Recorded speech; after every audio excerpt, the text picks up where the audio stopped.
देखिए आज जीव विज्ञान पढ़ाने वाले हैं कथा।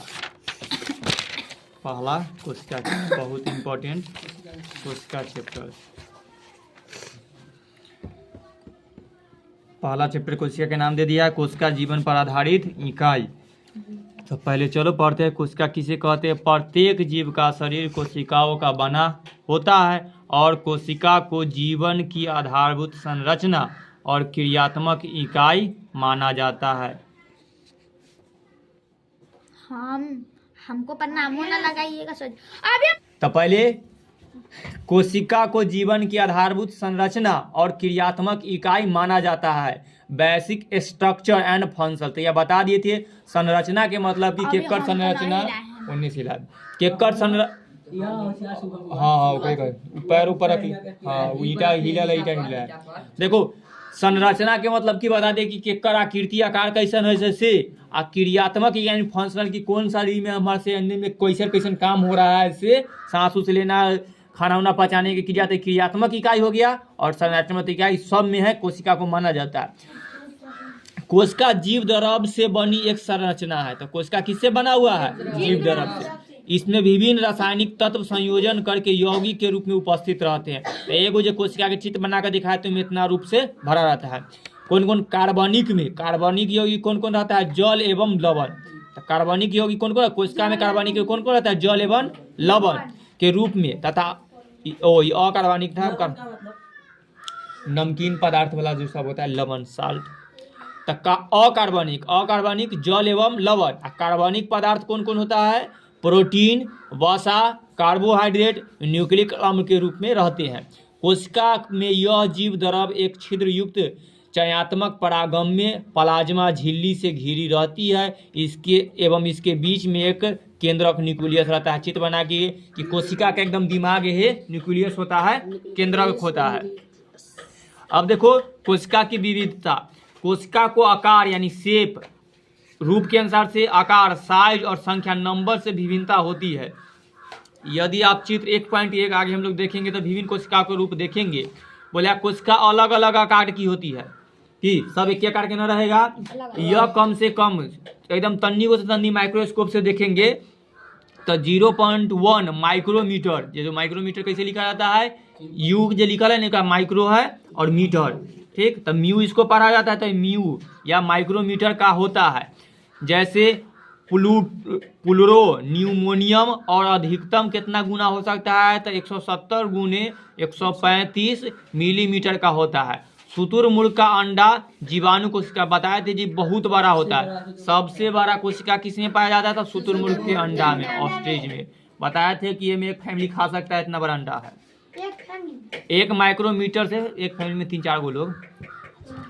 1 माइक्रोमीटर से 100 माइक्रोमीटर व्यास तक की होती है। और तंत्रिका कोशिका जो नर्वस सेल्स होता है वो आकार में 1 मीटर से भी अधिक लंबा होता है। इसीलिए सबसे लंबी कोशिका का नाम क्या है? तो तंत्रिका कोशिका जो सबसे लंबी होती है। और तंत्रिका कोशिका न्यूरॉन, हाँ माइक्रो। तो ये सबसे बड़का वाला हो गया। सबसे लंबा में तंत्रिका कोशिका हो जिसको न्यूरॉन का जो मनुष्य के शरीर की सबसे बड़ी कोशिका है। हम लोग के दिमाग में पाया जाता है जो नस तरह के रहता है जिसको न्यूरॉन कहा जाता है, जिसमें सारा हम लोग पढ़ते हैं से डाटा जाकर के रिकॉर्ड रहता है। जैसा कि चित्र से स्पष्ट है कि कोशिका रूप से विभिन्न होती है और जीवों की शरीर की एक कोशिका का बना होता है। तो हम लोग को जो जीवों का शरीर है सो एक कोशिका का बना होता है। ऐसे जीव एक कोशिकीय कहलाते हैं जो जिसका शरीर एक कोशिका से बना होता है, यानी कि उसको एक कोशिकीय। जैसे अमीबा, पैरासीमियम और क्लेमाडाइमोन्स आदि। इन जीवों में जीवन संबंधी सारे कार्य अकेली कोशिका द्वारा संपन्न होते हैं, जबकि बहुकोशिकीय जीवों के शरीर में अनेक कोशिकाओं का बना होता है। तो एक दारू पदार्थ के आधार पर कोशिका के प्रकार अलग होता है। एक कोशिकीय बहुकोशिकीय अलग होता है। तो इस तरह से हम लोग एक कोशिकीय जिस जीव का एक कोशिका से बना होता है, एक कोशिकीय जो बहुत अनेकों से बना होता है बहुकोशिकीय। एक कोशिकीय जीवों का एग्जाम्पल याद करने के लिए तब भी कहते हैं कि एक कोशिकीय जीव कौन है? तो बोलेगा एक कोशिकीय जीव कौन है? तो अमीबा है, पैरासीमियम है और क्लेमाइडोमन्स है, ठीक है। 2 अमीबा पैरासीमियम तो जरूर याद रखना है कि सब कैसी कोशिका वाला जीव है? तो एक कोशिकीय वाला जीव है। अब अनेक वाला में पढ़ते हैं। अनेक वाला में जैसे लगभग 60 किलोग्राम एक मानव शरीर में, यानी कि लगभग औसत वजन एक मानव शरीर के 60 किलो के होता है, यानी शरीर में 60 गुने 10 के पावर 15 कोशिकाएं पाए जाती है, यानी कि एगो मानव शरीर में इतना कोशिका होता है। गुना करके देख लो, यानी 60 पर 15 गो जीरो रखेंगे, ठीक ना, एक शरीर में। अब आप देख लो कितना मिलियन बिलियन पड़ा, 10 गो पर 15 जीरो, तो टोटल 10 गो पर 15 जीरो होगा, फिर 60 में गुना करेगा तो एक बार बढ़ना जाएगा, तो टोटल 15 गो जीरो, तो 60 पर 15 गो, यानी कि 1 पर 16 गो जीरो, 6 पर 16 गो जीरो। तो सुचारू रूप से संपन्न करने के अनेक कोशिकाएं सम्मिलित होकर के विभिन्न अंगों का निर्माण करती है। इसलिए हम पढ़ लिए कि मानव शरीर का कोशिका बहुत कोशिकाओं से मिलकर के बना हुआ है। तो ये ले हम मानव शरीर एक कोशिकीय है कि बहुकोशिकीय है? बजा देंगे इसको तब तो तखनी से भुतलायल था, देखता है ना कि एक कोशिकीय में हाँ 10 पदम हुआ, गिनती कर रहा था। चलो शंख महाशंख पढ़ो तो देख लो। तो तू बताओ, तू एक कोशिकीय है कि बहुकोशिकीय है? अरे तुझसे कहाँ बुतला जाता है। चलो अमीबा। इनमें श्रम का विभाजन होता है, यानी कि जो बहुकोशिकीय होता है उसमें श्रम का विभाजन, श्रम के मतलब कि सब पार्ट के अलग अलग काम, माइटोकॉन्ड्रिया का अलग काम, लाइसोसोम का अलग अलग काम होता है। हम लोग पढ़े पीछे एकदा, तो वही जैसे देखो एक का एग्जाम्पल सुनो, शैवाल बहुकोशिकीय, कवक बहुकोशिकीय, मॉस बहुकोशिकीय, फॉर्न बहुकोशिकीय। हम चित्र तैयार दिखा दिए थे, अब नहीं बताते हैं। एवं जंतु इसके उदाहरण है। बहुकोशिकीय जीवों के विकास एक कोशिकीय से ही कोशिका विभाजन द्वारा हुआ है। तो बहुकोशिकीय का जो हुआ है ना, से सब विकास एक कोशिका के विभाजन से, यानी कि एगो कोशिका था, इसको तोड़ने पर 2 गो बन गया तो बहुकोशिकीय हो सकता है। यानी एगो कलम के 3-4 गो तोड़ देंगे तो बहु कलम हो जाएगा, यानी डंटा को। कोशिका का आकार एवं आकृति उसके कार्यों के अनुरूप होती है। जितना कोशिका है ओकर आकार आकृति ओकरा काम के अनुसार से अनुरूप होते हैं। कुछ कोशिकाएं अपना आकार बदलती रहती है, कुछ कोशिका अपना, जैसे अमीबा। अमीबा के चित्र दिखाएंगे तो इधर देखो, अब में जो यह है पूरा ना पन्ना पलट कर देख लो, फिर दिखा देंगे। ये फैलल रहता है, ये आकार एक निश्चित नहीं रहता है। ये जैसे यानी कि कैसे बहुत कीड़ा होता है, जो कीड़ा होता है जैसे पसरल रहेगा कछुआ की तरह, फिर सुकुड़ कर चल जाता है, फिर इसी तरह फैलते रहता है। इसको जो हम मुंह तनका बुझा नहीं, सब कुटपाद होता है, इसे चारों पत्ती से घेर लेगा, ये अपना खाना खाता है। जीव है हमारा शरीर के अंदर, जीवाणु है, सबसे छोटा जीव है, सबसे मतलब कि हाँ भी बस ओकरा कहा में जाता है वो पार्टों में, तो इसीलिए वो सब है। तो ये बाहर नहीं देखेगा, ये कोई पिलुआ उलुआ बाहर पे रहे वाला पिलुआ न है, शरीर के अंदर जीवो जंतु में, यानी कि कैसे देखेगा? माइक्रोस्कोप से शरीर के अंदर से बुझाया कितना बुझाता है वो। चलो हम नहीं पता, आगे देखो। अमीबा है, देख लिया। हमारे रुधिर, रुधिर का मतलब खून, ब्लड, खून में मौजूद श्वेत रक्त कोशिका जिसको WBC कहते हैं, ठीक है ना, जिसको अंग्रेजी में व्हाइट ब्लड सेल WBC, ठीक ना। इसको एक और नाम है ल्यूकोसाइट। तो हमारा शरीर में प्लाज्मा के बताए थे खून को 3 प्रकार में बता हुआ, RBC, WBC, प्लेटलेट।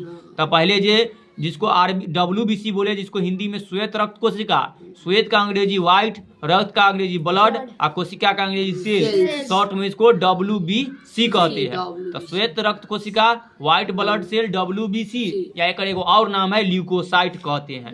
तो हमारे शरीर में जो खून है, रुधिर नाम देख लिया, उसको ल्यूकोसाइट कहते हैं। ये ल्यूकोसाइट का जो काम क्या होता है, हमारे शरीर में जितना भी बीमारी होगा ना उसे लड़ता है। आगे देखो, भी निरंतर अपनी रूप बदलती रहती है। तो हमारे शरीर में जो WBC है वो अपना रूप बदलती रहती है। तंत्रिका कोशिका का आकार बहुत पतला होता है। तंत्रिका मतलब जो दिमाग के नर्वस होता है, दिमाग के नस बहुत पतला होता है और लंबे तार की तरह होता है, एकदम बाल के तरह एकदम लंबा लंबा होता है, एकदम पतला पतला होता है नर्वस। कभी फिल्म में देखा, दिमाग के सीन दिखाने लगता है, जैसे जैसे जाल भागे लगता है। माइक्रोस्कोप चलो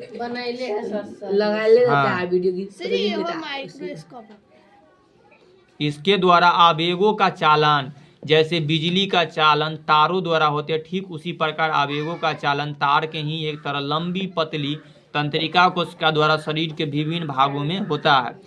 कुछ जीवों में कोशिका का आकार लगभग स्थिर रहता है। कुछ ऐसा जीवों में कोशिका का आकार लगभग स्थिर रहता है, मतलब न बदलता है। विभिन्न जीवों में तथा एक ही जीव में अलग अलग समय में शरीर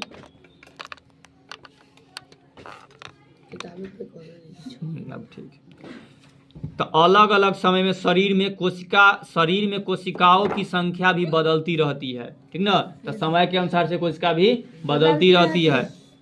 कोशिकाओं की संख्या जीव के शरीर के आकार पर निर्भर करती है। तो कौन व्यक्ति कितना लंबा चौड़ा है ओकरा अनुसार से ओकरा शरीर में कोशिका रहेगा।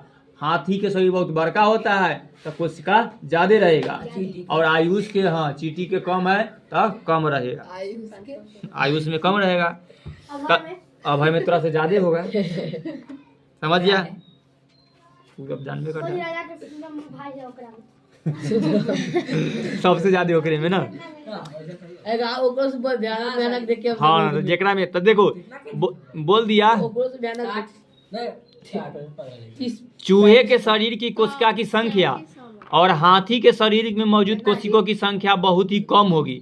और पौधा वट वृक्ष बनियान के पेड़ जो होता है, बरगद का पेड़, वो बहुत बड़का गो रहता है तो ओकर में कोशिका ज्यादा रहेगा। और गुलाब के फूल बहुत छोटका रहता है तो ओकरा में कोशिका बहुत कम रहेगा। तो कोशिका के बारे में पढ़ लिए।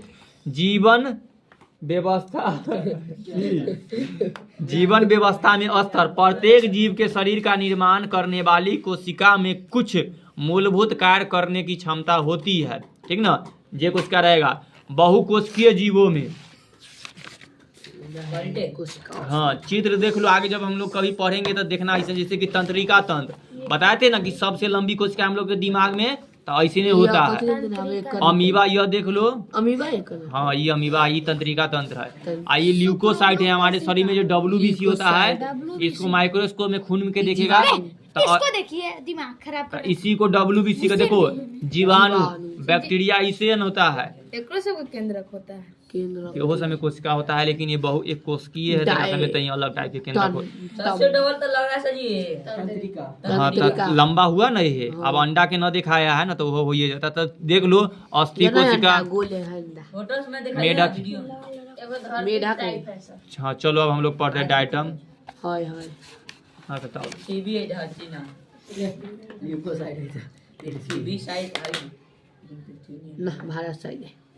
ढोलक बजा के बड़ा मन करता है, बजेगा अपने की। सुनो, ये कोशिकाएं आपस में समूह बनाकर उत्तक का निर्माण करती है। तो आगे हम लोग का दूसरा चैप्टर के नाम उत्तक के है, ठीक ना। तो पहली उत्तर के सुन लो कि कोशिकाओं के समूह को क्या कहते हैं, उत्तक। तो यही बोला है कि कोशिकाएं आपस में समूह बना करके क्या किसका निर्माण करती है, उत्तक। सर जी हमारे शरीर में उत्तक है। 7 बजे अभी बैठो, बाद में बात करेंगे।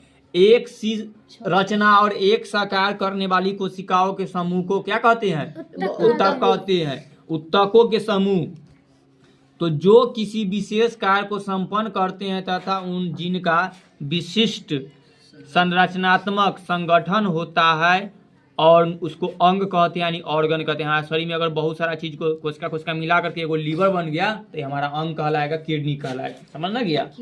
आगे देखो, तब पहले कोशिका बना, कोशिका से उत्तक बनेगा और फिर उस सब उत्तकों का संगठन एक जगह कर देगा, संरचना तक क्रियात्मक उसमें डाल दिया जाएगा, तब उसे अंग बन जाएगा। अंग में जैसे भोजन पचने वाला सब, जैसे उदाहरण भोजन पाचन की संपूर्ण प्रक्रिया लेता है। सबसे पहले भोजन अंतःग्रहण में होता है तो इसका पाचन होता है, तो वो पाचन क्रिया में हो गया। अब शोषण का काम होगा, स्वांगीकरण का काम होगा, अनपचे भोजन को मल के रूप में शरीर से बाहर निकालेगा, तो वो सब काम करता है। प्रत्येक कार्य अलग अलग अंगों द्वारा होता है। हम लोग के शरीर में सबके काम अलग अलग से होता है। अर्थात मुंह के काम अमाशय, पेट के काम ओकरा में पचे वाला आंत के काम यकृत आदि द्वारा संपूर्ण होता है। मुख, अग्नाशय, आंत, यकृत आदि सामूहिक रूप से विशेष तंत्र की रचना करते हैं, इसको पाचन तंत्र कहते हैं। आगे 10th में पढ़ेगा स्पेशल पाचन तंत्र के बारे में, शोषण तंत्र के बारे में, परिसंचरण तंत्र के बारे में। पाचन तंत्र में होता है हम लोग खाना उना खाते कैसे पचेगा से। शोषण तंत्र में पढ़ेगा हम लोग सांस उस कैसे लेते हैं, खून में हवा निकलता है कि नहीं जाता है। परिसंचरण तंत्र में वही जो हवा कहाँ जाए, उत्सर्जन में जो हमारे शरीर से बाहर निकलता है ये सब, जैसे पसीना, मलमूत्र, ये सब उत्सर्जन में कहाँ निर्माण होता है से। ये भी सभी अंतर्गत मिलकर जीव का विशिष्ट निर्माण था। ये सभी तंत्र मिलकर किसका निर्माण करते हैं, हमारे एक जीव का शरीर का निर्माण करते हैं। तो देख लिया, कोशिका से उत्तक, उत्तक से अंग, सब अंग से एगो तंत्र का निर्माण होता है, पाचन तंत्र, शोषण तंत्र, और फिर सभी तंत्रों मिलकर जीव का निर्माण होता है। जैसे वो रॉबिन्स जीव तैयार हो गया। देखो आप कोशिका के खोज के बारे में पढ़ चुके हैं कि कोशिका का खोज रॉबर्ट हुक ने किया था। बहुत इंपॉर्टेंट, कोशिका का खोज किसने किया? रॉबर्ट हुक ने। कब किया था? 1665 में। क्या बनाया था? एगो माइक्रोस्कोप बनाया था, उसी से किया था। यह एक अंग्रेजी वैज्ञानिक था जो माइक्रोस्कोप का निर्माण किया था। हुक अपने बनाए हुए माइक्रोस्कोप से कौड़ की एक पुतली काट को अनेक सूक्ष्म मोटी और भित्ती वाली मधुमक्खी के छत्ते को कठोरिया देखती है, ठीक ना। कौड़ की पतली जो पेड़ के था ओकरा से देखता है मधुमक्खी। इन कठोरियों में रॉबर्ट हुक ने एक सेल का नाम दिया। जो जाल सल के बना सेल का मतलब तो ये बताए थे, सेल का मतलब होता है जेल। हाँ बैटरी भी होता है। हाँ वो जेल, हाँ ठीक। लेकिन यहाँ सेल का मतलब ये होता है जेल। तो देखने पर कैसे जाली जाली सन के बन रहा था मछली माली वाला, तो वो देखा प्याज के झिल्ली पर मतलब की पर तो एकदम जाल सन के बना, तो ये जेल दिखाई दिया। तो रॉबर्ट हुक द्वारा देखी गई पहली कौड़ पर देखो कैसे दिखाई दिया, जाल सन के दिखाई दे रहा है ना। तो ये जेल कहा जाता है। हाँ तो यहाँ जेल का मतलब समय सेल, जाल देखता है ना चार को क्षमा में बने रहता है। देखने पर उसको क्या लगा, लगता है कि कोई जेल में बंद है वही सन, तो इसको क्या नाम दे दिया? सेल। तो सेल का मतलब इसी से नाम पड़ गया सेल। तो सेल का खोज। तो एगो रॉबर्ट हुक के बारे में हो गया, 1665 में कोशिका का खोज किया। अगला वैज्ञानिक आया कुछ दिन बाद, लुवेनहॉक नामक एक डच वैज्ञानिक था। कहाँ का? डच का। नाम क्या था सर्वेश? लुवेनहॉक। अंग्रेजी नाम है, बोले ना लुहेर हॉक ना रे। ठीक है ना। तो रॉबर्ट हुक के बाद लुहेर हुक आया, हम बना लेंगे। लुवेनहॉक। ठीक, कहाँ के वैज्ञानिक था? डच का। तो वो माइक्रोस्कोप से देख रहा था कि उसके पश्चात उसने कोशिका का बहुत ध्यान दिया। तो 1665 के बाद 1674 में उसने देखा कि उन्नत माइक्रोस्कोप और बढ़िया वाला माइक्रोस्कोप से देखा कि कोशिका जिसमें क्या क्या है, जीवाणु है, प्रोटोजोआ को देखा। तो कोशिका के अंदर क्या देखा? प्रोटोजोआ, जीवाणु। ठीक, तो एगो बात है, कोशिका के अंदर जीवाणु और प्रोटोजोआ को किसने देखा था? ल्यूवेनहॉक ने। कब? 1674 में। तो इसीलिए जीवाणु और प्रोटोजोआ का खोज किसने किया? ल्यूवेनहॉक। ठीक ना, हो गया इतना दूर, ये ध्यान देखना। आप देखो उसके बाद आया तीसरा वैज्ञानिक 1831 में, रॉबर्ट ब्राउनिंग। नाम क्या था? कब आया था? 1831 में। वो देखा कि वैज्ञानिक ने प्रत्येक कोशिका के अंदर केंद्र में एक गोलाकार रचना है। यानी कि रॉबर्ट ब्राउन देखा कि कोशिका के अंदर भी एगो गोल सन के बॉल है, ठीक ना। तो उसने उसको नाम क्या दे दिया? केंद्रक नाम दे दिया। ठीक, तो इसीलिए कहा जाता है कि केंद्र का खोज कौन वैज्ञानिक किया था? ठीक, कब किया था? 1831 में। तब सभी केंद्रक के अंदर में एक केंद्र होता है जो गोल आकार के होता है, उसको क्या कहा जाता है? केंद्रक। ठीक ना। तो अब केंद्र का खोज किसने किया? Robert brown. कब किया? 1831 में। बस, तो 3 गो वैज्ञानिक हो गया। चौथा वैज्ञानिक आया पुरकिंजे। फिर कुछ दिन बाद 1839 में यहो देख रहा था, ओकरा देखते देखते अंदर में एकदम अधर तल दानेदार सजीव पदार्थ मिला जिसको प्रोटोप्लाज्म नाम दे दिया। इसको हिंदी में जीव द्रव कहते हैं। बताए थे जैसे अंडा में रस होता है उजर का, वैसी कोशिका के अंदर होता है जिसको क्या कहता है? जीव द्रव। तो उसका नाम क्या दिया? जीव द्रव। तो 4 गो वैज्ञानिक खोज दिया। 5वां वैज्ञानिक आया 1838 में। यह वैज्ञानिक का नाम था, 2 गो वैज्ञानिक, हाँ 2 गो वैज्ञानिक, एगो का नाम था स्लाइडेन, एगो का नाम था स्वान। तो ये वनस्पति वैज्ञानिक था। तो स्लाइडेन स्वान कैसे? स्लाइडेन था वनस्पति वैज्ञानिक और स्वान था प्राणीज वैज्ञानिक। ठीक, तो स्लाइडेन ने पदार्थों को सूक्ष्म कोशिकाओं का बना देखा और 1839 में प्रसिद्ध प्राणी विज्ञान स्वान ने बताया कि जंतु के शरीर में सूक्ष्म कोशिकाओं का बना होता है। फिर ये दोनों ने एक जर्मन वैज्ञानिक को अध्ययन के आधार पर एगो मत दिया, जिस मत का नाम रखा कोशिका का सिद्धांत। तो कोशिका का सिद्धांत किसने दिया था? स्लाइडेन एवं स्वान ने। दोनों वैज्ञानिक मिलकर दिया था। तो कोशिका सिद्धांत में उन्होंने यह व्यक्त किया कि कोशिका शरीर की संरचनात्मक इकाई होती है। तो कौन बताया? स्लाइडेन स्वान। तो इतना हो गया। अगला वैज्ञानिक फिर कुछ दिन बाद आया 1800 में, की खोज पर खोज चलते रहा। नाम था बिरचो।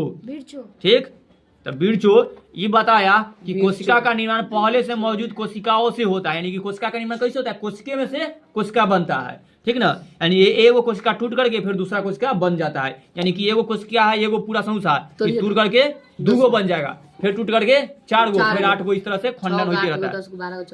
तो अब हम पढ़ेंगे तभी नई कोशिका का निर्माण पहले से मौजूद कोशिकाओं से होता है। मैक्सल सुलज वैज्ञानिक का नाम क्या है? मैक्सल सुलज। बिरचाओ के बाद खत्म हो गया। अब मैक्सल सुलज वैज्ञानिक था, वो 1861 में आया। वो बताया कि कोशिका प्रोटोप्लाज्म का एक पिंड है जिसमें एक केंद्र होता है। इस कथन को प्रोटोप्लाज्म मत कहा जाता है। तो प्रोटोप्लाज्म मत, इधर बैठो, प्रोटोप्लाज्म मतवाद की कौन दिया था? तो मैक्स सुलज ने। हो गया। फिर आया 1884 में एगो वैज्ञानिक नाम था स्टार बर्गर। बर्गर आया बर्गर? मुंह में पानी आ गया मन के आना गया? गया। आराम से चलो बर्गर खाते हैं। ये बर्गर क्या बताया कि केंद्रक पृथक लक्षणों की वंशागति के भाग लेता है। वंशागति यानी कि केंद्रक जो होता है कि जैसन तोर दादा के लक्षण, फिर तोर पप्पा में, फिर तोरा में, फिर जैसे तोर कुत्ता बेटा में। में, तोर पोता में, कुत्ता तो काट यानी कि लेता ना। वंशानुगत लक्षण में भाग लेता है। तो यही बोला कि जो केंद्रक है से पृथ लक्षणों के वंशागति में भाग लेता है कि ना, से पहले बताओ। भाग लेता है। कौन बताया? तब बर्गर ने। बर्गर स्टार्स जाने। Stars burger. इसके बाद अच्छे माइक्रोस्कोप और रासायनिक पदार्थ की मदद से कोशिकाओं का अध्ययन जारी रहा। फिर लोग खोजते रहा। फिर 1831 में एगो वैज्ञानिक आया, 1931 में, ये इलेक्ट्रॉन वाला माइक्रोस्कोप देखा, यानी कि ये इलेक्ट्रॉन से चलने वाला, वो उसका नाम था एम नॉल। एवं एक और वैज्ञानिक था ई रुस्का, ठीक ना, रस्का द्वारा हुआ। उसकी सहायता से कोशिका के कोशिकांगों की रचनाओं का ज्ञान धीरे धीरे बढ़ता। तो कोशिकाओं के कोशिकांगों यानी कि कोशिका के अंग, कोशिकांगों का समझिए ना, कोशिका का अंग। तो जो हम लोग कोशिका के अंग पढ़े, लाइसोसोम, माइटोकॉन्ड्रिया, ओकरा बारे में और धीरे धीरे हम लोग को पता चला। कौन निकाला?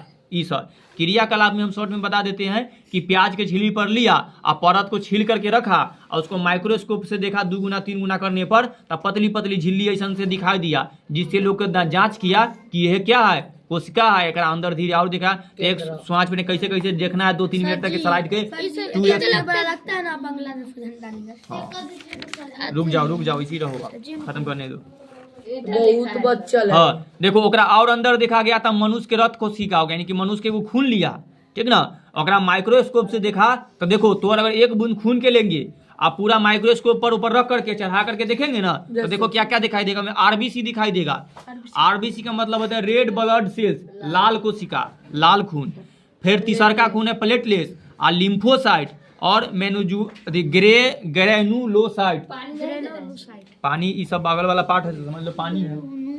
प्लाज्मा उ सब हो गया। आई से रुक जाना, थक्का थक्का वाला है से सब हो गया अलग से। तो ये कोशिका देखा था। कोशिका की संरचना देखो, कोशिका का निर्माण विभिन्न कोशिका खराब कर रहा है आप, न रह मार के जाता है। एक लाख खराब। कोशिका का निर्माण विभिन्न घटकों से होता है, जिन्हें कोशिकांग कहते हैं। तो कोशिका का निर्माण भी में बहुत सारा कोशिका के अंग मिल करके कोशिका बनता है, ठीक ना। तो देखो, प्रत्येक कोशिका में विशिष्ट कार्य होता है, यानी कि सब कोशिका के जो पार्ट अंग है और मेन काम बटल गया। इन कोशिकाओं के कारण ही कोशिका का जीवित संरचना है, जो जीवन संबंधी सभी कार्य करने में सक्षम होती है। जीवों के सभी प्रकार की कोशिकाओं में एक ही प्रकार के कोशिकांग पाए जाते हैं। तो जितने कोशिकांग होते हैं एक सबके अंदर ये सब कोशिकांग पाए जाते हैं। कोशिका की संरचना का अध्ययन सूक्ष्मदर्शी द्वारा माइक्रोस्कोप की सहायता से हम लोग करने पर देखते हैं। तो देखो इनमें तो जाओ, हम 3 भागों को बांट सकते हैं। कैगो इनमें देखता है मुख्य अंग, ऐसे बहुत मुख्य 3 को कौन कौन है? कोशिका झिल्ली, कोशिका द्रव और केंद्र। जाओ, कोशिका के 3 गो के नाम कोशिका झिल्ली, कोशिका द्रव और केंद्र। ठीक, अब आगे देखो, इधर चित्र बनाया था, यहाँ से एक एक पार्ट के अलग अलग पढ़ते हैं। तब कोशिका द्रव एवं केंद्रक के को सम्मिलित रूप से जीव द्रव या प्रोटोप्लाज्म कहा जाता है। तो अगर उनमें कोशिका द्रव भी रहे और केंद्रक भी रहे तो सबको क्या कहेंगे? उसको जीव द्रव कहेंगे। पूरा हाँ, प्रोटोप्लाज्म कथी होता है? ये अंग्रेजी नाम है जीव द्रव। जैसे कोशिका या चित्र बना कर दिखाए थे, बोले कि देख लो, मान लो अंडा है, एम उजर का रस भरल है, उसको क्या कहते हैं? जीव द्रव। और उसको अंग्रेजी में क्या कहते हैं? प्रोटोप्लाज्म। हो गया, तो उसको जीव द्रव कहते हैं, प्रोटोप्लाज्म कहते हैं। अब हम लोग पढ़ेंगे कोशिका झिल्ली या उसका प्लाज्मा में। तो कोशिका झिल्ली को अंग्रेजी में कहा जाता है प्लाज्मा मेम्ब्रेन, ठीक ना। तब कोशिका झिल्ली के बारे में पढ़ेगा, यानी प्लाज्मा मेम्ब्रेन के बारे में पढ़ेगा। प्रत्येक कोशिका के सबसे बाहरी चारों ओर कोशिका की पतली, मुलायम और लचीली झिल्ली होती है, जिसे कोशिका झिल्ली या प्लाज्मा झिल्ली या प्लाज्मा मेम्ब्रेन कहते हैं, ठीक ना। मान लो ये कोशिका है, तो सबसे अंतिम वाला जो लाइन है ना, दीवार बनैली, तो इसी को क्या कहेंगे? कोशिका झिल्ली। जैसे अगर किसी भी बकरी या जानवर को देखा होगा जन्म देते हुए, तो देखा होगा पहले वो पन्नी सन के कैसे कवर किए हुए आता है, इलेक्ट्रिकल। तब मान लो वही तरह की कोशिका के चारों तरफ अंदी में एकदम बहुत फुटता है, पतली कस झिल्ली के होती आवाज है, ना उसको भी दाबेगा एकदम मुलायम होता बैलून है, लेखा। बैलून लेखा। तो वही इसी को क्या कहा गया, झिल्ली। तो ये कोशिका के चारों तरफ से कवर कर ले है तो कोशिका झिल्ली इसको कहते हैं। तो देखो, तो यही बोला है कोशिका झिल्ली किसे कहते हैं। तब प्रत्येक कोशिका के सबसे बाहरी चारों ओर सबसे बहुत पतली एकदम पतला होता है। देखिए क्या कितना पतला होता है जन्म के समय में। केस। हाँ, मुलायम भी बहुत होता है, कभी छूकर हाँ, देखना। मुलायम। लचीली झिल्ली होते हैं, उसके कोशिकांग या प्लाज्मा झिल्ली या प्लाज्मा मेम्ब्रेन कहते हैं। हो गया। यह झिल्ली जीवित और अर्ध परागमंगीय या सेमी परपियम्बुअल होती है। तो ये अर्ध परागमंगीय का अंग्रेजी है सेमी, ठीक है। तो अर्ध परागम्य का अर्थ है कि कुछ वस्तु उसके आर पार आसानी से आ जा सकती है। ऐसा झिल्ली होता है कि कुछ चीज ओकरा पार अपने से जा आ भी सकता है, अब कोई दिक्कत नहीं होगा। चूंकि इस झिल्ली का कुछ द्वार अंदर तथा बाहर आ जा सकते हैं, सब पदार्थ नहीं, अतः इसको चयनात्मक परागम्य झिल्ली भी कहते हैं। Selective membrane, preamble membrane. इसमें किसी प्रकार का स्थूल नहीं पाया जाता है। इलेक्ट्रॉन सूक्ष्मदर्शी में यह एक दोहरी झिल्ली देखा, यानी कि माइक्रोस्कोप से देखेगा तो दोहरी झिल्ली दिखाई देगी। इसमें बीच बीच में अनेक छिद्र मौजूद होते हैं। झिल्ली के अंदर देखेगा तो यानी कि कैसे स्पंज में होता है तनी तनी वो छिद्र, ये सारा रस चूस करके रखले रहता है, तो वो तरह के होता है। कोशिका झिल्ली लिपिड और प्रोटीन की बनी होती है। बहुत इंपॉर्टेंट क्वेश्चन बोलता है कि कोशिका झिल्ली किसकी बनी होती है, तो लिपिड और प्रोटीन की बनी होती है। इसमें दो परत प्रोटीन की और उसके बीच में एक परत लिपिड की बनी होती है। तो कोशिका झिल्ली किसकी बनी होती है से देख लिया, कैसन होता है से। अगला देखो, कोशिका झिल्ली के क्या क्या काम है से। आखिर कोशिका के चारों तरफ से है तो एक कुछ ना कुछ काम होवे ना करेगा, रक्षा करना होता है मेन काम, तो वही से रहेगा। यह सीमित झिल्ली का कार्य करती है, सीमित यानी कि सब तरह के। यह कोशिका का एक निश्चित आकार बनाए रखती है, ठीक ना, यानी कि कैसन कोशिका के आकार है वो रहेगा। यह कोशिका को यांत्रिक सहारा भी प्रदान करती है। यह विभिन्न प्रकार के अणुओं को बाहर निकलने व अंदर जाने में भी नियंत्रित करती है कि मेन गेट ये है, एक दले सब होकर के जाए आएगा। जंतु कोशिका में यह सिलिया, हेलेजिमा, माइक्रोविलाई आदि का निर्माण में सहायता भी करती है। आगे देखो आप,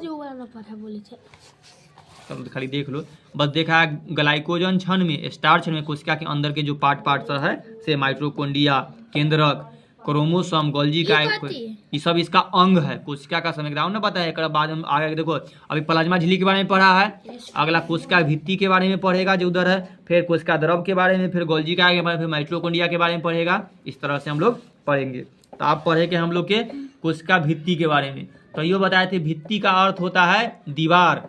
पहले बच्चा में हम लोग पढ़े थे, नया भित्ति उठे पुरानी भित्ति गिरे। तो भित्ति का अर्थ होता है दीवार। याद आया ना कि कोई खेला है कि ना। तो कोशिका भित्ति यही है। चलो इसको, पादप कोशिका चारों ओर से एक मोटे और कड़े आवरण द्वारा घिरी रहती है। जितना पादप का कोशिका का अर्थ है कैसे सट जाता है। अगर देखो तो पादप कोशिका का अर्थ होता है जो पेड़ पौधा वाला जो हुआ कोशिका, उसका पादप कोशिका होगा। जंतु कोशिका जब भी कहेंगे तो हम लोग जीव जंतु जो हुए से जंतु कोशिका और उसका तब बोला कि पादप कोशिका के चारों ओर एक मोटी कड़े आवरण से घिरी होते, इस आवरण को कोशिका भित्ति कहते हैं। तो कोशिका भित्ति किसे कहते, देख लिया कि पादप कोशिका के चारों तरफ एक मोटा जो परत रहता है उसी को क्या कहा जाता है, कोशिका भित्ति। और यह सेलुलोज की बनी होती है। ये सेलुलोज अक्सर लकड़ियों में पाया जाता है। तो ये किसकी बनी होती है, सेलुलोज। कोशिका भित्ति किसकी बनी होती है, सेलुलोज की। सेलुलोज एक जटिल पदार्थ है। सेलुलोज कैसा होता है, जटिल पदार्थ। जैसे अंडा के फोड़ कर निकलने में कितना गहरा पदार्थ निकलता है, तो उसी तरह एक जटिल पदार्थ होता है। चलो देखो कौन सेलुलोज की पदार्थ है जो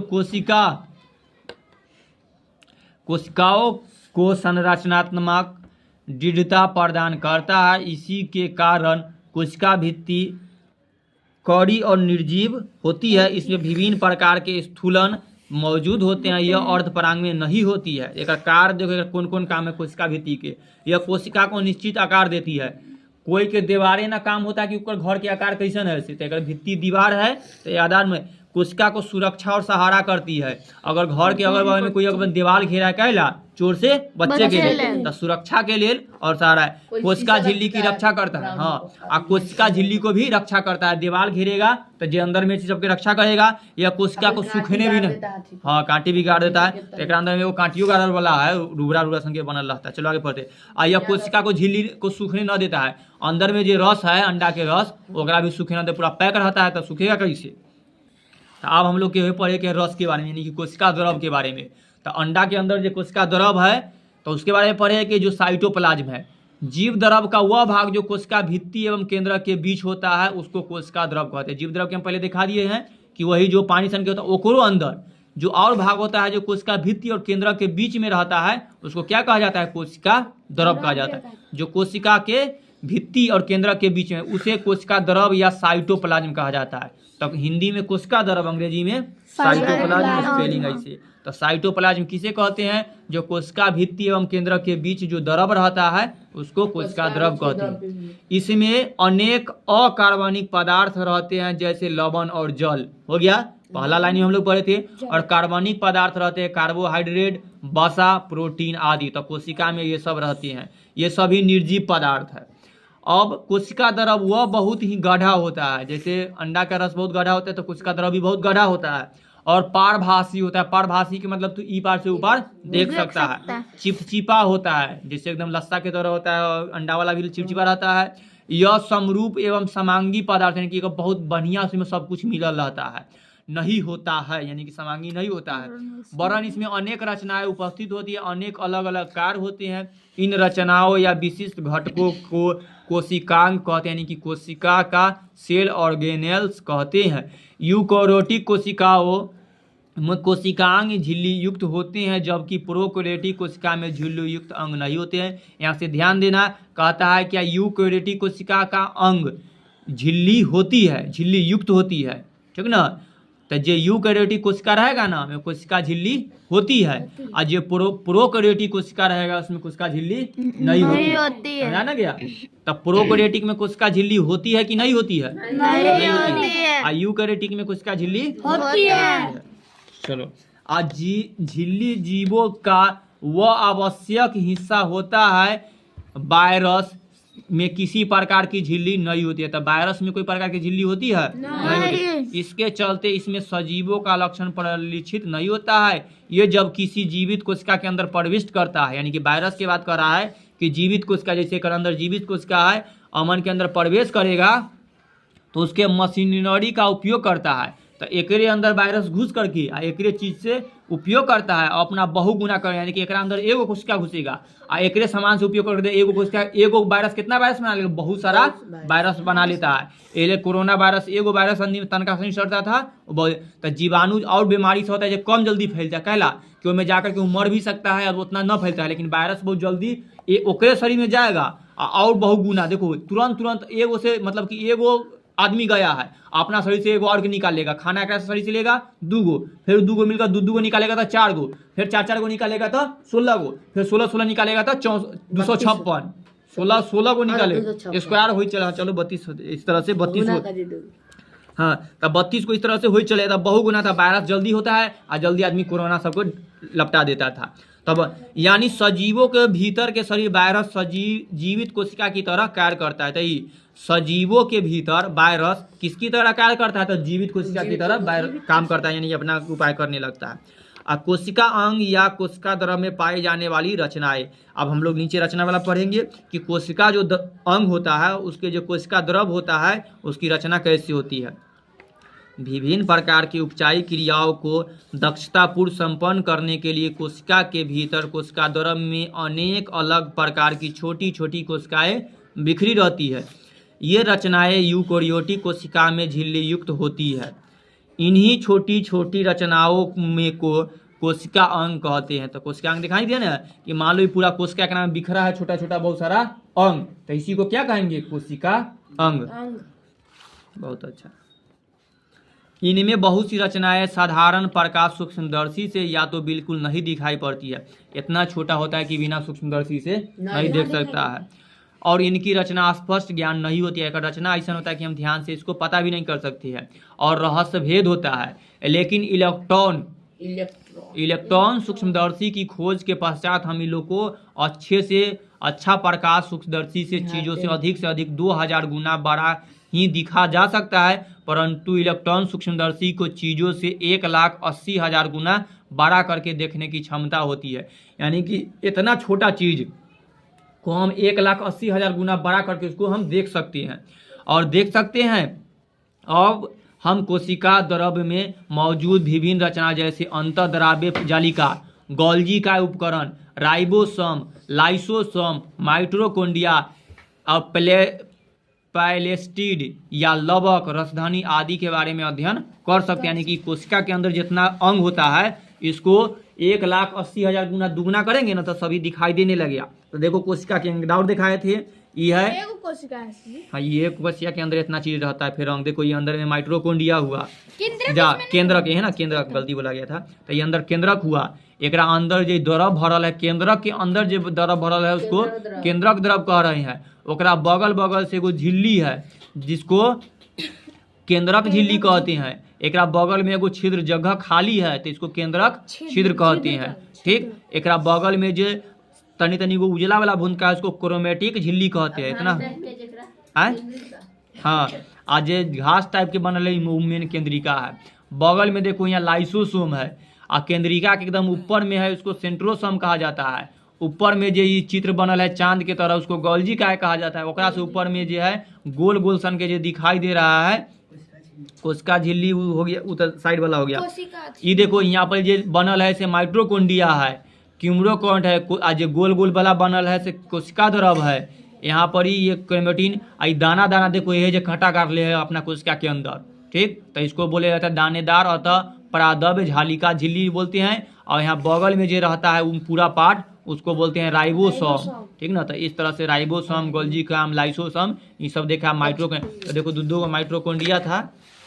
टाइम हो गया। हाँ अब छोड़ रहे हैं, देखिए टाइम तो फिर 40 नहीं हम कहा हम देख रहे हैं खाली। अब एगो पार्ट को अलग अलग अच्छा से फिर पढ़ाएंगे। इसमें जितना अंग है से सब अंग, अभी बहुत टाइम होगा हमें पता है।